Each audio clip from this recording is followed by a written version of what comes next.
Hello friends, आज आपण थर्मोडायनामिक्सचा next part Hess law of constant heat summation बघणार आहे. Hess law of constant heat summation. Hess law of constant heat summation. What law states that enthalpy change for reaction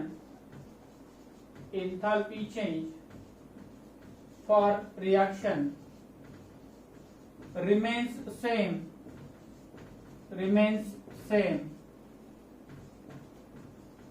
whether it takes place in one step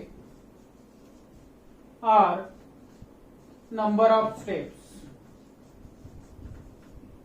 एखादी reaction एका step मध्ये होत असेल किंवा number of steps मध्ये होत असेल तरी त्यासाठी असणारा जो एन्थाल्पी चेंज आहे तो नेहमी काय राहणार आहे, कॉन्स्टंट राहणार आहे. For example, in general illustration आपण बघूया. एखादी सिस्टीम जी आहे ती ए पासून बी पर्यंत जात असताना त्याच्यामध्ये होणारा एन्थाल्पी चेंज हा डेल्टा H1 असेल. त्यानंतर ती सिस्टीम बी पासून सी पर्यंत जाताना त्याच्यामध्ये होणारा चेंज हा डेल्टा H2 एवढा असेल. आणि त्यानंतर ती डी या ठिकाणी जात असताना त्याच्यामध्ये होणारा चेंज हा डेल्टा H3 एवढा असेल. हा एक पाथ झाला ज्या मार्गाने सिस्टीम ए पासून डी पर्यंत जाते.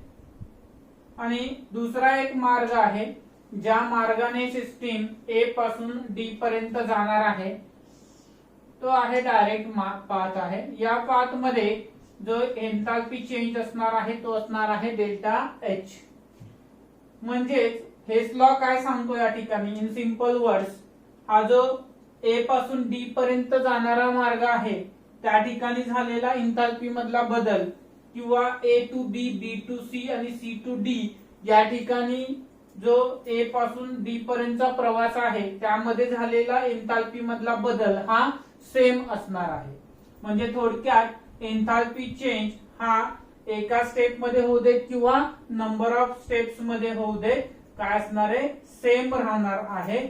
म्हणजेच डेल्टा H जो आहे तो काय मिळणार बाळांनो आपल्याला, इक्वल्स पुन्हा एवढा delta H1 plus delta H2 plus delta H3 एवढा मिळणार आहे. सो हेस लॉ काय सांगतो, रिएक्शन एका स्टेप मध्ये होऊ देत किंवा नंबर ऑफ स्टेप्स मध्ये होऊ देत, त्याच्यामध्ये होणारा एन्थाल्पी चेंज हा मात्र काय राहणार आहे, कॉन्स्टंट राहणार आहे. म्हणून ए टू डी जाताना दोन मार्ग अवलंबले असता, ए टू डी डायरेक्ट आणि A to B, B to C आणि सी टू डी असा इनडायरेक्ट पाथवे जर चॉईस केला तर इथे झालेला एन्थाल्पी मधला बदल हा इथे झालेल्या एन्थाल्पीच्या सम एवढा असणार आहे. तो एकदम सिंपल लॉ आहे. त्यानंतर या ठिकाणी या लॉचं जे महत्व आहे ते फार आहे, कारण ज्या ठिकाणी आपण एन्थाल्पीची व्हॅल्यू एक्सपेरिमेंटली डिटरमाइन करू शकत नाही त्या ठिकाणी हेस लॉ आपल्याला काय करतो, ही व्हॅल्यू डिटरमाइन करायला हेल्प करतो. So application is very important where experimentally enthalpy change cannot be detected. At that time we use Hess law for the detection of the enthalpy change. Now we'll see with the illustration exactly. तुम्ही in general illustration दिलं तरी चालू शकतंय. एक अजून example म्हणून आपण या ठिकाणी केमिकल रिएक्शन घेऊयात आणि त्यामध्ये हा एन्थाल्पी चेंज आहे तो कसा पाथ इंडिपेंडंट आहे ते बघूयात आपण. सिंथेसिस ऑफ अमोनिया आपण दोन प्रकारे करू शकतो. 2H2 plus N2 gives N2H4 gaseous. During this heat of reaction is equal to 95.4 kilojoule. Then again in next step that N2H4 form will react with H2 to give 2 moles of ammonia. And during this जो काही enthalpy मध्ये असणारा बदल आहे तो आहे -187.6 kilo joule एवढा आहे. मग आपल्याला तयार काय करायचं आहे बाळांनो, या ठिकाणी अमोनिया सिंथेसाइज करायचं आहे. तर अमोनिया सिंथेसिस करण्यासाठी एक डायरेक्ट मेथड ही आपण घेऊ शकतो. जसे इथे आपण स्टेप 1 आणि स्टेप 2 चा वापर केला, तसंच डायरेक्टली आपण हे N2+3H2 हा समजा कॉन्स्टंट इकडे बघा आहे तो आपण कॅन्सल केलं तर रिएक्शन काय मिळेल, N2+3H2 gives 2NH3. मग ही जी रिएक्शन आहे direct reaction N2+3H2 gives 2NH3, याची जर डेल्टा H ची व्हॅल्यू आपल्याला काढायची झाली, डेल्टा H0 फॉर रिएक्शन, तर तो काय येणार रे बाळांनो, delta H R01 plus delta H of reaction standard state of second. म्हणजेच या ठिकाणी या दोघांची सम केली तर आपल्याला त्याचा आन्सर मिळून जाईल आणि हे साधारणतः मिळतं आपल्याला -92.2 किलो जूल एवढं. म्हणजे रिएक्शन तुम्ही 2 स्टेप्स मध्ये करा, ठीक आहे, किंवा काय करा, रिएक्शन तुम्ही काय करा एका स्टेप मध्ये करा. जो एन्थाल्पी मध्ये असणारा बदल आहे तो इथल्या रिएक्शनचा या दोघांच्या ऍडिशन एवढा असणार आहे. So enthalpy remains same whether reaction takes place in 1 step और नंबर ऑफ स्टेप्स. आता इथे न्यूमरिकल्स फार इम्पॉर्टंट आहेत बाळांनो. हे झालं आर्टिकल, एक स्टेटमेंट लिहा, एक इल्युस्ट्रेशन आणि एक ऍप्लिकेशन आहे की जिथे एक्सपेरिमेंटली आपण एन्थाल्पी चेंज डिटरमाइन करू शकत नाही, त्या ठिकाणी आपण काय करायचं आहे, हेस लॉ वापरतो. अजून बरेचसे कन्सेप्ट आहेत ज्या ठिकाणी आपण हेस लॉ वापरतो. तर ज्या ठिकाणी आपण directly enthalpy change add minus करू शकत नाही, मल्टिप्लाय करू शकत नाही, त्या ठिकाणी देखील आपण हेस लॉचा वापर करू शकतो. कळाले का बघा. स्टेटमेंट पुन्हा एकदा काय सांगितलं, enthalpy change remains same whether reaction takes place in 1 step और नंबर ऑफ स्टेप्स. कुठले इन जनरल इल्युस्ट्रेशन द्या, तुमचं एक्सप्लेनेशन होईल. We'll see the numericals based on the Hess law. First numerical, calculate the standard enthalpy of reaction. Calculate standard enthalpy of reaction. Standard enthalpy of reaction.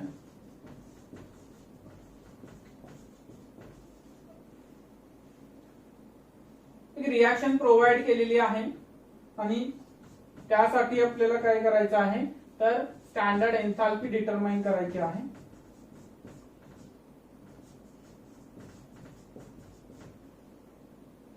त्यासाठी काही data त्यांनी provide केलेला आहे आपल्याला. 2Al solid plus Fe2O3 solid gives 2Fe solid plus Al2O3 solid. आणि याच्यासाठी जी value आपल्याला provide केलेली आहे एन्थाल्पी ऑफ रिएक्शनची, ती व्हॅल्यू आहे -847.6 किलो जूल एवढी. दुसरी रिएक्शन जी दिलेली आहे त्यामध्ये 2Al solid plus 3/2O2 gaseous gives Al2O3 solid. Delta H for reaction is equal to -1670 kilo joule. This is the given data provided in the numerical. आता या हेस law वरती आधारित न्यूमरिकल सॉल्व्ह करताना फार इंटरेस्टिंग न्यूमरिकल्स आहेत बाळांनो. ते एकदा कळलं आपल्याला काय करायचंय की पुन्हा कधीही विसरत नाहीत किंवा त्याचा स्टडीही करावा लागत नाही. काय दिलंय क्वेश्चन बघा, की या ठिकाणी क्वेश्चन देण्याची पद्धत वेगवेगळी आहे. काही ठिकाणी काय करतात, ते रिएक्शन स्वतः देतात क्वेश्चन मध्ये, आणि काही ठिकाणी काय करतात, ते शाब्दिक इक्वेशन मांडतात. म्हणजे जसं की कंबशन ऑफ इथेन आहे, ऍसिटिलीन आहे, असं ते प्रोव्हाइड करतील आणि त्यासाठी तुम्हाला स्वतः रिएक्शन बनवावी लागेल आणि मग गिवन डेटा तर असणारच आहे त्याच्यासोबत. आता या ठिकाणी काय केलंय, 1 आणि 2 अशा 2 रिएक्शन त्यांनी दिलेल्या आहेत. तुम्हाला काय करायचंय, या रिएक्शन कशाही फिरवायचे. कशाही फिरवायचे म्हणजे काय करायचंय, रिव्हर्स करा, मल्टिप्लाय करा, डिवाइड करा आणि ही रिएक्शन फायनली आली पाहिजे. त्याच रिस्पेक्ट मध्ये ही रिएक्शन समजा रिव्हर्स केली तर याचे साइन्स बदलतील.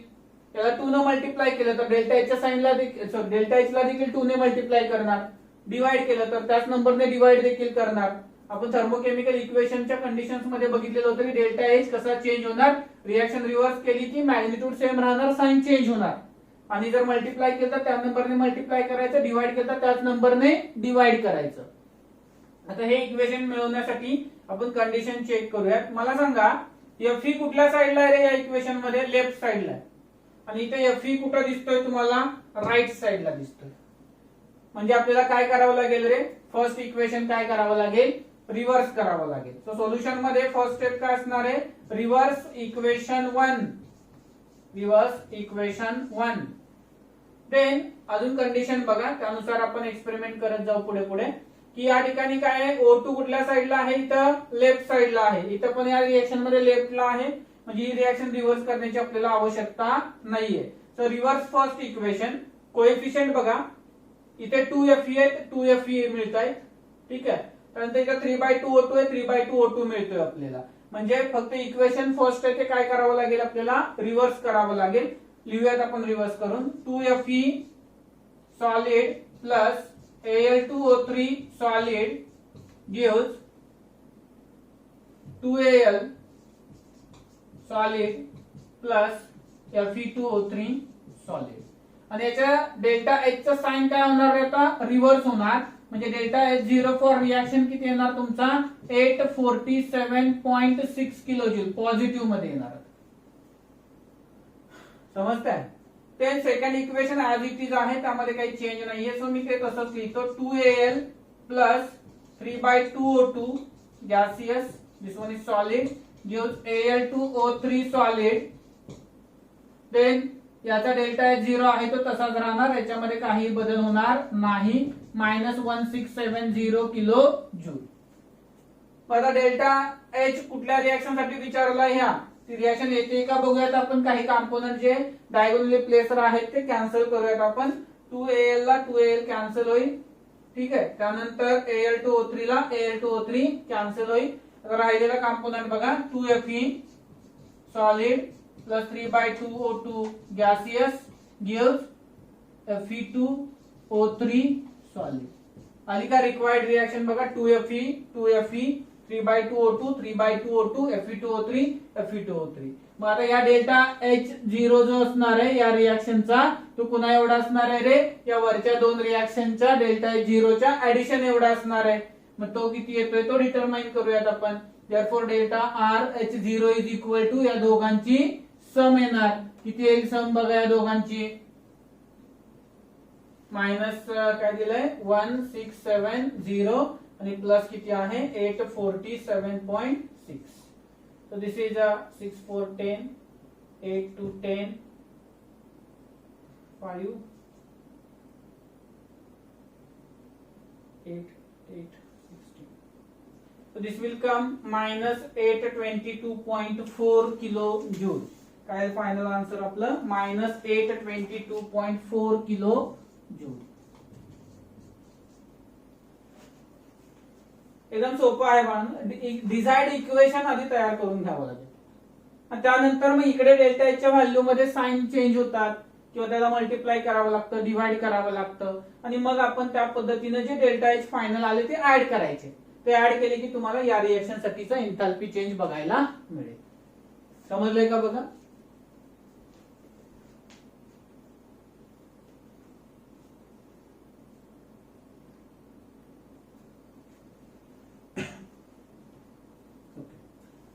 नेक्स्ट एग्जाम्पल बघूयात आपण.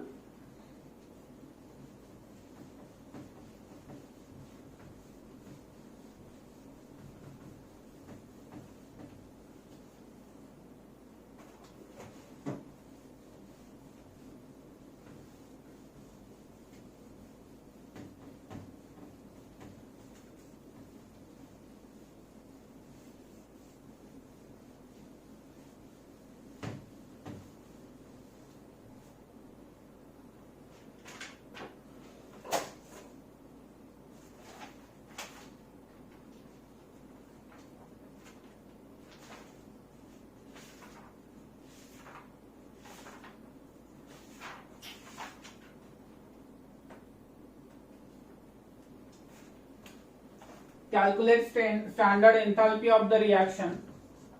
Calculate standard enthalpy of reaction.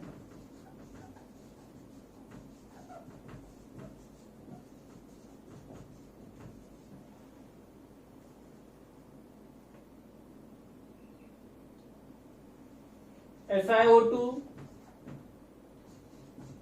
Solid plus 3 carbon graphite, कारण स्टँडर्ड स्टेट ही ग्राफाइट असते त्याची, SiC solid plus 2CO gaseous. तर रिएक्शन प्रोव्हाइड केलेली आहे. From the following reactions, data काही प्रोव्हाइड केलेला आहे आपल्याला, खाली काही रिएक्शन्स दिलेले आहेत. या रिएक्शन्स वरून काय करायचे आपल्याला, standard enthalpy of reaction calculate करायची आहे. तर हा रिएक्शन कुठल्या कुठल्या आहेत बघा. Si solid plus O2 gives SiO2 solid, आणि याचा एन्थाल्पी चेंज जो आहे रिएक्शनचा तो आहे -911 kilo joule. Then second 2C graphite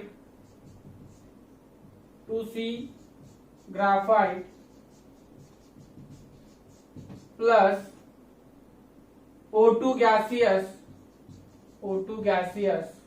give 2CO gaseous, आणि यासाठीचा जो एन्थाल्पी चेंज आहे तो दिलेला आहे आपल्याला -221 किलो जूल. थर्ड व्हॅल्यू आपल्याला दिलेली आहे सिलिकॉन प्लस कार्बनची, silicon solid plus carbon graphite.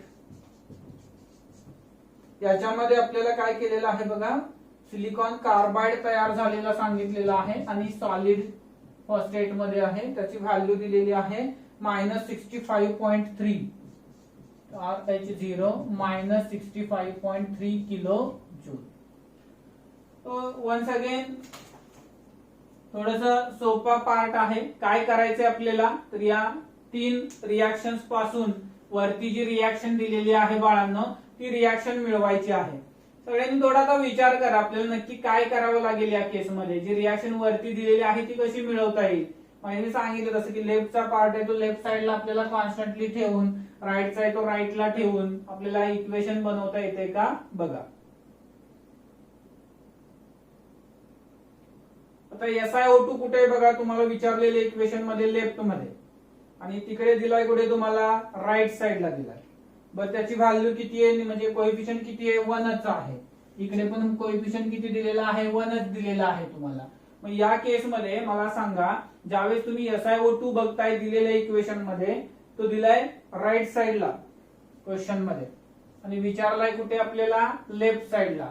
म्हणजे मला पहिले इक्वेशन काय करावं लागेल बाळांनो, रिव्हर्स करावं लागेल. रिव्हर्स इक्वेशन 1 काय येईल मग ते, SiO2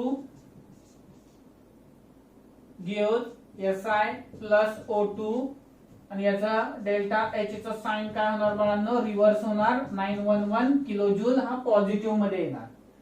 सेकंड इक्वेशन आपल्याला इकडे 3 ग्राफाइट आहेत, तर इथे 2 ग्राफाइट आणि हे 1 ग्राफाइट आहे बरोबर. त्यामुळे इथे या रिएक्शन्स मध्ये काही बदल करावा लागणार नाहीये.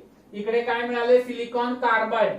सिलिकॉन कार्बाइड इथे मिळालाय बघा आपल्याला, हा सिलिकॉन कार्बाइड आहे तो या ठिकाणी मिळालेला आहे आपल्याला. त्यानंतर 2CO, इकडे 2CO मिळत आहेत आपल्याला. त्यामुळे सेकंड आणि थर्ड इक्वेशन चेंज करावं लागणार नाहीये. 2C graphite plus O2 gives 2CO. Delta H0 किती येणार याचा, आहे तसाच राहणार आहे. Delta H0 of reaction will remain -221 kilo joule. Then Si solid plus carbon graphite, याचा जो आहे तो SiC तयार होतो. याचा रिएक्शनची व्हॅल्यू जी आहे ती -65.3 किलो जूल एवढी राहणार आहे. बरं झालं बघा, हे इक्वेशन सगळं जे आहे ते ऍड करून आपल्याला पाहिजे ते इक्वेशन मिळतंय का. हा जो Si आहे त्याला हा Si कॅन्सल होईल इथे. त्यानंतर इकडे या O2 ला हा O2 कॅन्सल होईल. आता काय राहिलं बघा इथे, SiO2 plus 2C plus C 3C graphite gives 2CO plus SiC. आलं का डिझायर्ड इक्वेशन बघा, SiO2 3 graphite SiC and 2CO. Desired equation is obtain. आता पुढे काय करणार आपण, त्याच्या काय करता येईल आपल्याला बघा, या तिघांचीही काय करायची आपल्याला, ऍडिशन करायची. काय करायची, ऍडिशन करायची. बघा ट्राय करा, किती आन्सर येते चेक करूयात आपण.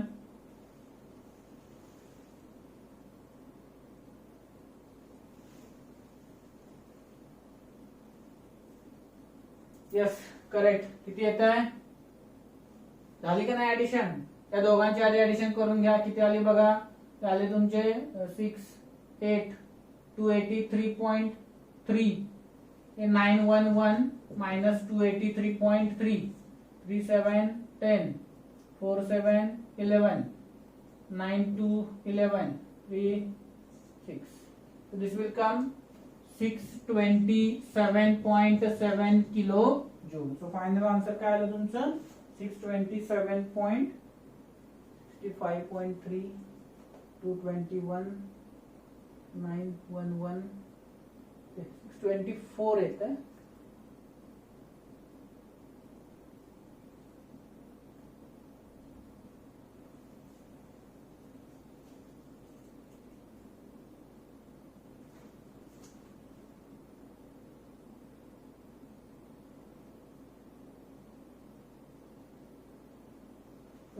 तर मायनर मिस्टेक आहे का बघा, -221 दिलेला आहे, 65.3 दिलेला आहे, 911 आहे. मायनर कुठे मिस्टेक झाली का बघा, यांनी देताना +624 दिलंय. ऍक्युरेट तर +624 येणार नाहीये बाळांनो, कारण त्याचं पॉइंट मध्ये व्हॅल्यू आहे ना पुढे इकडे. एकदा क्रॉस चेक करा, अराउंड एवढं येते आन्सर तुमचं 627. कुठं मायनर मिस्टेक झाली का चेक करा. तर पुस्तकामध्ये आन्सर थोडस डेव्हिएटेड दाखवते, 624 दाखवते.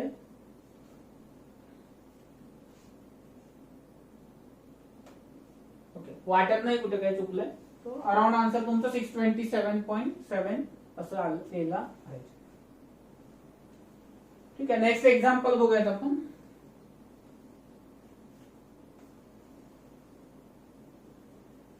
ते एक्सरसाइज मध्ये दिलेलं आहे. तुमचे इंटेक्स जे आहेत ते घेतलेले आहेत.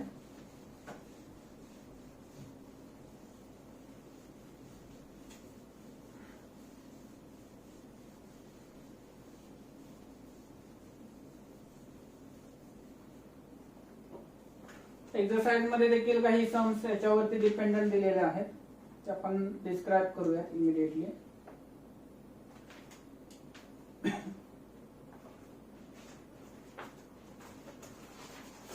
मी जसं मगाशी म्हटलं होतं तसं एक शाब्दिक क्वेश्चन घेऊयात आपण.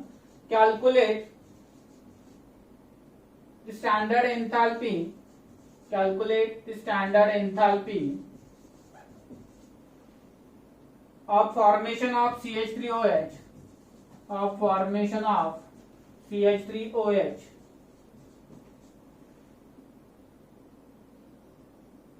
from the following data, liquid from following data. आता CH3OH आहे ना, तो त्याच्या स्टँडर्ड स्टेट मध्ये काय असतं बाळांनो, लिक्विड असतो. अल्कोहोल आहे, मिथाइल किंवा इथाइल अल्कोहोल आहे, ते लिक्विड असतात स्टँडर्ड स्टेट मध्ये. मग आता काही डेटा प्रोव्हाइड केलेला आहे तो घेऊयात आपण. CH3OH लिक्विड दिलेला आहे, +3/2 O2 gaseous gives us CO2 gaseous +2 H2O liquid. This is combustion reaction provide केलेली आहे त्यांनी, आणि त्याचा डेल्टा H0 दिलेला आहे आपल्याला रिएक्शनचा -726 किलो जूल एवढा दिलेला आहे. त्यानंतर कार्बन ग्राफाइट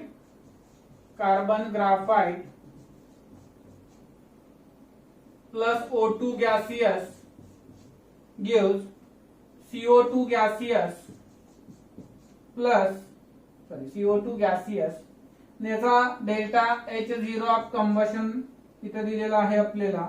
वरची रिएक्शन देखील कंबशनच आहे, ही पण कंबशनच आहे. या ठिकाणी दिलेला -393 किलो जूल पर मोल असतात प्रत्येक value. H2 gaseous plus half O2 gaseous gives H2O liquid, आणि याचा दिलेला आहे -286 kilo joule. Delta H of formation 286 kilo joule पर मोल एवढं दिलेलं आहे. थोडासा बाळांनो विचार करा या ठिकाणी काय करता येईल, कुठल्या रिएक्शन्स लिहाव्या लागतील. फॉर्मेशन ऑफ मिथाइल अल्कोहोल विचारलेला आहे तुम्हाला, म्हणजे मिथाइल अल्कोहोलचं जे फॉर्मेशन आहे ते आपण या ठिकाणी कशा पद्धतीने त्याच्या स्टँडर्ड स्टेट मध्ये करू शकतो. बघा CH3OH चं फॉर्मेशन आहे, आता रिएक्शन कोणती विचारली हा प्रश्न आहे आपल्यासाठी. पहिला CH3OH लिक्विड फॉर्म करायचं. कार्बन किती तर बाळांनो याच्यात एक, एवढेच घ्यायचे. स्टँडर्ड स्टेट मध्ये मी लास्ट टाइम सांगितलेलं होतं तुम्हाला, जेवढे रिक्वायर्ड आहे ते डायरेक्टली ऍड करायचे, सोपं असतंय. प्लस H2 किती पाहिजे, 3 + 1 4 म्हणजे 2H2 गॅसियस. आणि काय पाहिजे, ऑक्सिजन किती पाहिजे, एक ऑक्सिजन पाहिजे, म्हणजे हाफ O2 घेणार आपण. So this is formation of methyl alcohol. काय विचारलंय question, calculate the standard enthalpy of formation of methyl alcohol liquid state मध्ये. तर ही रिएक्शन आता तुम्हाला या 3 रिएक्शनच्या आधारे ऑब्टेन करायची आहे. मग कसं ऑब्टेन करता येईल रिएक्शन चेक करा, थोडासा विचार करा सगळ्यांनी. हा CH3OH कुठे पाहिजे बाळांनो, मला राईट साइडला पाहिजे, म्हणजे ही रिएक्शन मला रिव्हर्स करावी लागेल. कार्बन ग्राफाइट लेफ्टला पाहिजे, म्हणजे इथे काहीही करायची गरज नाहीये. इकडे H2 मला लेफ्टला पाहिजे, परंतु 2 H2 पाहिजे, म्हणजे मला या इक्वेशनला काय करावं लागेल बाळांनो, 2 ने मल्टिप्लाय करावं लागेल. बघूयात आपण या ठिकाणी पहिलं इक्वेशन आहे ते रिव्हर्स इक्वेशन 1. सोल्युशन स्टार्ट करूयात आपण. इथे सोल्युशन स्टार्ट केलेलं आहे already. Reverse equation 1, equation 1 reverse करूयात. कारण मी आता डायरेक्ट व्हॅल्यू घेतो किंवा ठीक आहे. रिव्हर्स इक्वेशन 1 CO2 गॅसियस, ठीक आहे स्टेट लिहित नाही समजून घ्या, plus 2H2O gives CH3OH liquid plus 3/2 O2. त्याचा रिएक्शन रिव्हर्स केल्यामुळे तो कंबशनचा डेल्टा H0 होता तो पॉझिटिव्ह इकडच्या साईडला गेल्यानंतर झाला रिव्हर्स केल्यामुळे.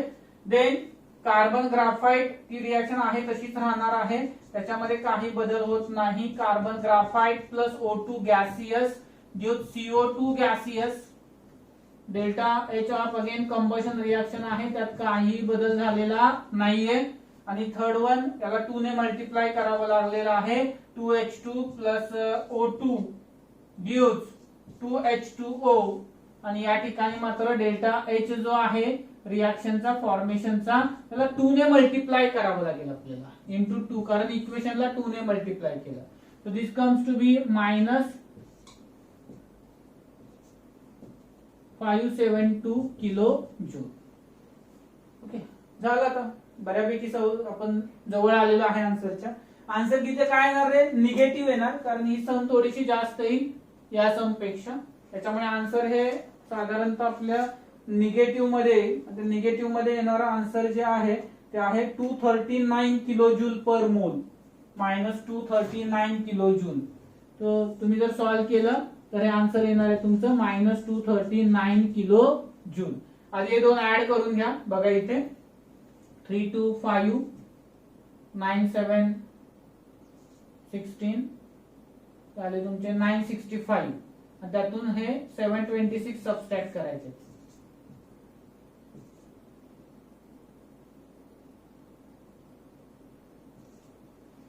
आलं का बघा. आणि निगेटिव्ह साइन कुठे आहे, मायनस इकडे तुमचं 965 ला. दिस विल कम -239 किलो जूल. एकदम सोपं आहे बाळांनो.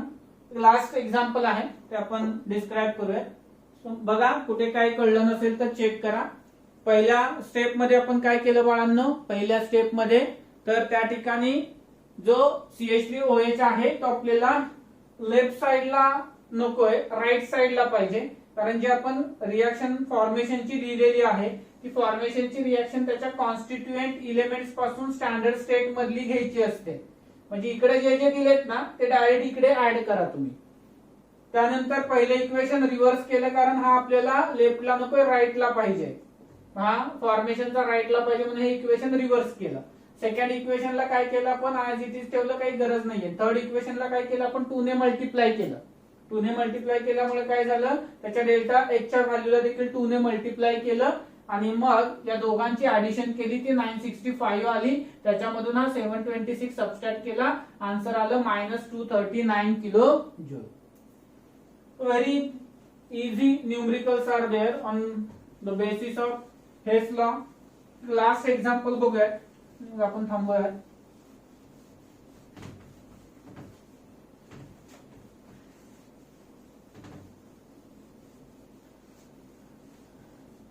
आता हे एक्झाम्पल सॉल्व्ह करत असताना कन्सिडर करा मोस्टली सर पुढे आहेत आणि आपण काहीतरी उत्तर देतोय.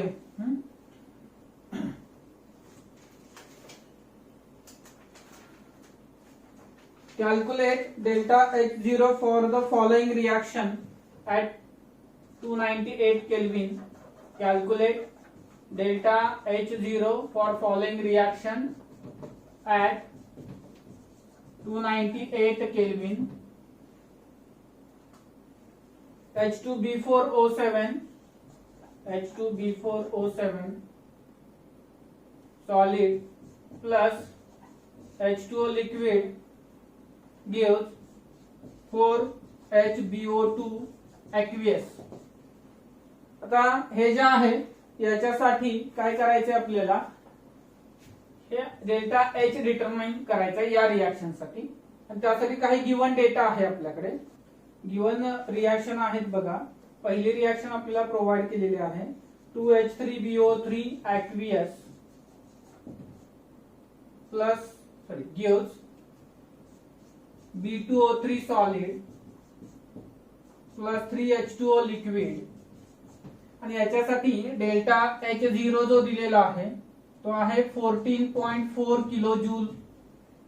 त्यानंतर सेकंड स्टेप मध्ये आपल्याला जी रिएक्शन दिलेली आहे H3BO3 aqueous gives HBO2 aqueous plus H2O liquid.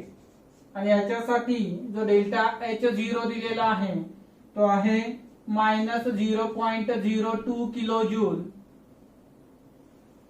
त्यानंतर थर्ड रिएक्शन जी आपल्याला प्रोव्हाइड केलेली आहे ती आहे H2B4O7 solid. It gives 2B2O3. इथे चुकलेले आहे बघा, टेक्स्ट बुक मध्ये थोडं करेक्शन आहे, P2O3 झालंय प्लस H2O लिक्विड.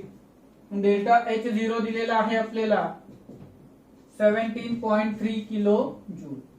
तर आता वरती क्वेश्चन मध्ये एक रिएक्शन दिलेली आहे की रिएक्शन आपल्याला या तीन रिएक्शन वरून फाइंड आउट करायची आहे. जमतंय का बघा सगळ्यांना. काय करणार आहे सगळेजण या रिएक्शन्स मध्ये बघा. इकडे H2B4O7 आहे लेफ्ट साइडला, इथे पण आहे, म्हणजे रिएक्शन इंटॅक्ट ठेवायची आहे. इकडे H2O लेफ्ट साइडला आहे आणि इकडे H2O सगळे राइट साइडला आहेत. ते आपल्याला कन्सिडर करावे लागतील depend upon the HBO2. HBO2 कुठे, इकडे राइटलाच आहे. त्यामुळे आपण ही जी रिएक्शन आहे ती रिव्हर्स नाही करू शकत कुठली सेकंड रिएक्शन. परंतु H2O इकडे आणण्यासाठी आपण फर्स्ट रिएक्शन काय करू शकतो, रिव्हर्स करू शकतो. किती ऑर्डर पाहिजे, एक. मग हे लेफ्टला आल्यावर या 3 ला इकडचा एक आहे तो कॅन्सल होईल, बरोबर. परंतु आपल्याला या साइडला ऍक्च्युली HBO2 पण किती पाहिजे, 4 HBO2 पाहिजे. चला कन्वर्जन स्टार्ट करूयात आपण. इकडे 4 HBO2 पाहिजे तर याला 4 ने मल्टिप्लाय करावं लागेल. त्यानंतर फर्स्ट रिएक्शन जी आहे ती आपल्याला रिव्हर्स करावी लागेल. बघूया रिव्हर्स इक्वेशन 1 अजून मल्टिप्लाय करावे लागेल का नाही आपल्याला माहित नाहीये, आपण रिव्हर्स करून घेऊया. Plus 3H2O gives 2H3BO3. Then second reaction ला आपल्याला 4 ने मल्टिप्लाय करावं लागेल. 4H3BO3 gives 4HBO2 plus 4H2O. काय मल्टिप्लाय केलं, कारण रिएक्शनची रिक्वायरमेंट आहे. आणि हे इक्वेशन आहे असंच राहील. H2B4O7 gives 2B2O3 plus H2O. तर या ठिकाणी हे फर्स्ट इक्वेशन आहे बघा. इथे पण काय झालेलं आहे आपल्याला, जे B2O3 आहेत ठीक आहे का, ते नकोय तिकडे, परंतु HBO2 4 पाहिजे. मग या ठिकाणी आपल्याला H3BO3 पाहिजे काय या इक्वेशन मध्ये, नकोय आपल्याला, तो कॅन्सल झाला पाहिजे. इथे किती आहेत, 4 आहेत, इथे किती आहेत, 2 आहेत. त्यामुळे या इक्वेशनला देखील काय करावं लागेल, तुम्हाला 2 ने मल्टिप्लाय करावं लागेल. ठीक आहे का बाळांनो, याच्या पुढचं तुम्ही सॉल्व्ह करा, ट्राय करा. फायनल आन्सर जे आहे तुमचं ते येते -11.53 किलो जूल पर मोल. ट्राय करा, 100% जमेल तुम्हाला.